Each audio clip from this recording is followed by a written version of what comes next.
Yaxşımısılar, bu qaytımlıq mənbə təhlilimizə xoş gelibsizlər. Bugün biz Mustafa İslamoğlu'nun İlahi Rahimdillik oquma haqqidagi nihoyat qiziqarlik, shundaqla bizni cho'nqur o'yga soladigan bir ilohiyat darsini yechib chiqamiz. Biz ko'pincha hollarda rahmat yoki rahimdillik degan so'zni anglag'animizda darhallassilik, sipoyilik, kechirimchanlik yoki bir xil yumshoqlikni ko'z oldimizga keltiramiz, shundaqmi? Ammo bu dars bizga shuni ko'rsatib beradi-ku, Ar-Rahman suhbatining orqasida biz o'ylagandan ko'p murakkab va hayron qalarlıq ziddiyetler yuşurungan. Kelinglar bu oqumga qaytadan bir nazar selib, onundaki sırlarını birlikte bayqaylı. Qaranglar, 3000 degan bu sani bir tasavvur qilib bag'anlar. Manbadagi darsda ilahi hatırlash sistemisini tushundirish uchun intihoyan o'zgucha bir o'xshatish kullanılgan. Yani u dal 3000 ölçümlük kamera. Bizning hazırki eng ilg'or texnologiyamizdagi kameralar fakat 3 ölçümlük dünyani hatırlayalaydı. Halas. Ama 3000 ölçümlük bir kameranın kanda boluduğanlıqını oylap bağanlarca, u biz tasavvur qılğusuz derecede mürekkep ve hemmeni kaplagan dereceden taşqarı bir gözetiş sistemidir. Mana bu oxşatış arkalık, lektör bezne rahimdillik okumuğa bütünleye yengice bir noktadan yakınlaşışqa yetekleydi.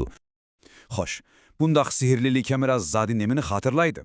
Qızıq yeri şu ki, bu sistema pekatla bizning qılğan sırtqı hareketlerimizni, yani başkalarga körünüdigan iş izlerimizni la suratga alıp kalmaydı.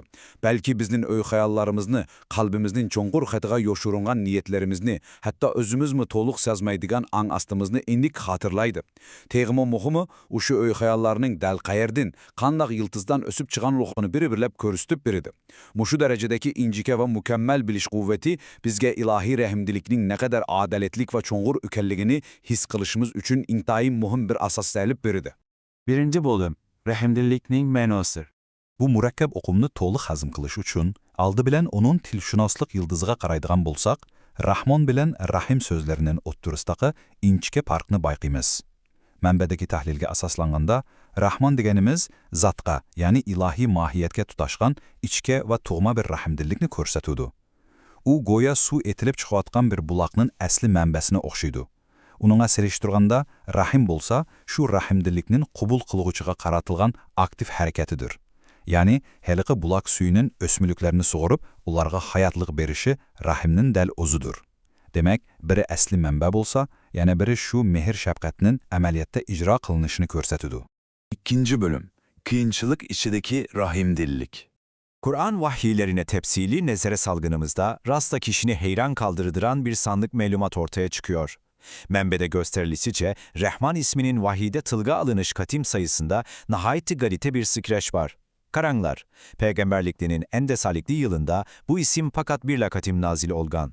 Ama 6. yılla kelgence bolsa, tuyuksızla zor derecede köpeyip tüptüz 27 katim tılga alıngan.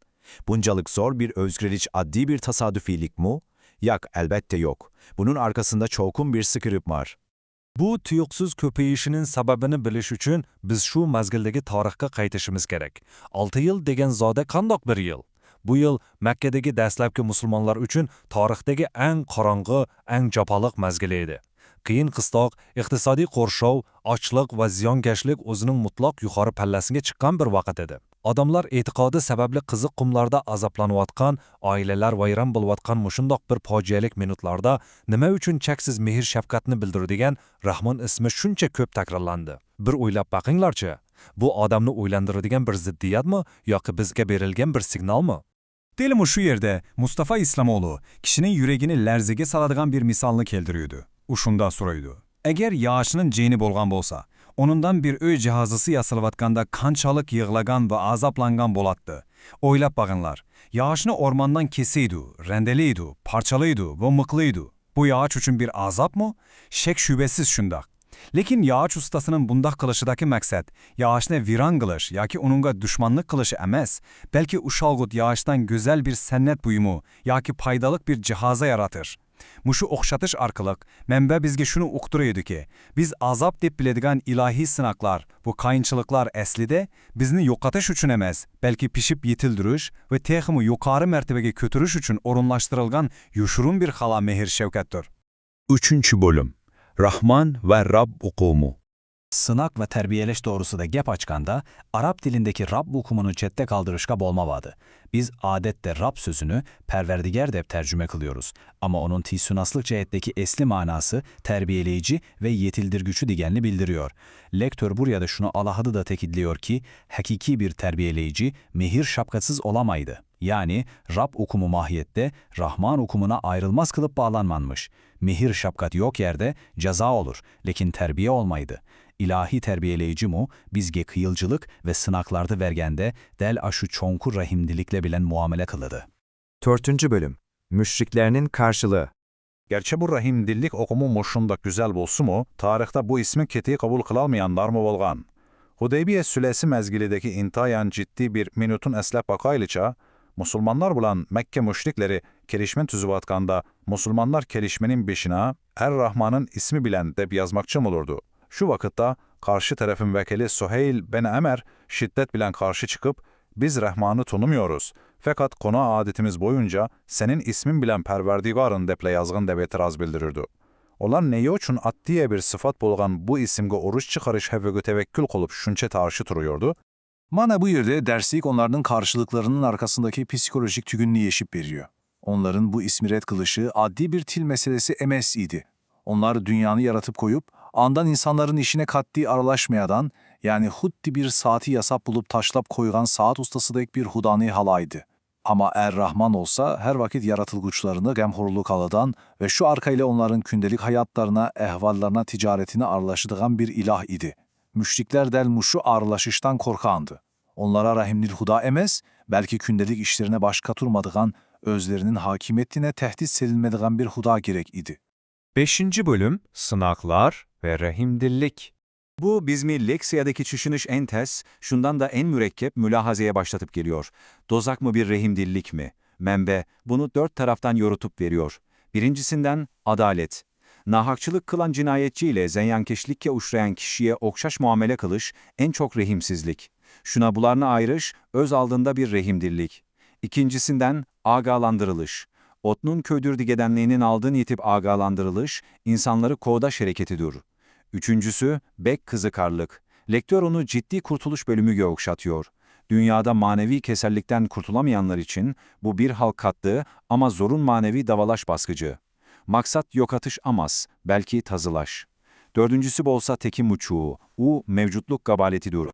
Bu 4. noktanı azrak felsefevi noktadan oylap öküşümüz gerek. Lektör şunda der, mevcut oluşunun özü bir rahmedilliktir. Ceza tartış eki azaplanışı için bolsun mu, hiç bolmaganda şu cezanı his kılaydıgan bir vücut süpetiliği mevcut olup duruş, pütenle yokluktan köp yakşı. Şunda mı? Yoklukta hiç kandak meyena, hiç kandak mümkünçülük yok. Şunda aşkına bir mehluku yaratıp, onu tamamen yok kılıvermeyi saklap kalışının özü, hatta ahiretteki ceza mekanında bolsun mu, mahiyette yeniler rahmedilliğin en asasi çekini ifadeleydi. Bu hakikaten bizim kardeşimizi pütenle özgerti ve ite şunda mı? 6. bölüm. Kuyaş gibi mümin. İlahi rahimdillikning moşunchalik keng ekanligini tushungandan keyin manba yana bir qadam ilgarilab bizdan shuni so'raydi. İnsanlar buni o'zida qanday gavdalantirish kerak? Quyoshni o'ylab baqinglarchi. Quyosh osmondan chaqnaganda yerdagi narsalarni tanlab o'ltiramdi. Albatta yo'q. U ojiz go'yinnimi, vahshiy bo'rini o'xshashla yo'rtaydi. Echirib turgan gullargami, zaharlik tikanlargami o'xshashla issiqlik beraydi. Mana darsda ko'rsatilganidek, bu sifatni qalbiga haqiqiy singdirilgan kishining mehr shafqatimi dal quyoshga o'xshash bo'lish kerak. U kishilarning kimligidan qat'iy nazar, shartsiz, sexiylik bilan hammaga o'xshash mehr beradi. Xo'sh, hamda o'zimizdan shuni so'rab bag'ayli. Bizning boshqalarga ko'rsatayotgan shafqatimiz haqiqiy rahmdillikmi yoki faqatlar o'zaro biz savdolashishmi? Sizning qalbingizdagi rahmdillik xuddi quyoshga o'xshashmi? Hayotda qiyinchiliklarga duch kelganda yoki boshqalar sizni ranjitgandami, gullarga nur chachqandak, tikanlarga o'xshashla nur chechalamisiz? Mana bu yangi ham cho'nqur nuqtai nazar bilan o'z hayotingizdagi mehr shafqat o'qimini qayta bir o'ylab boqishingizni umid qilaman. Bizning bu qaytimlik manba tahlilimizga hamroh bo'lganlarga ko'pdan ko'p rahmat. Keyingi qaytim ko'rishguncha omon bo'linglar.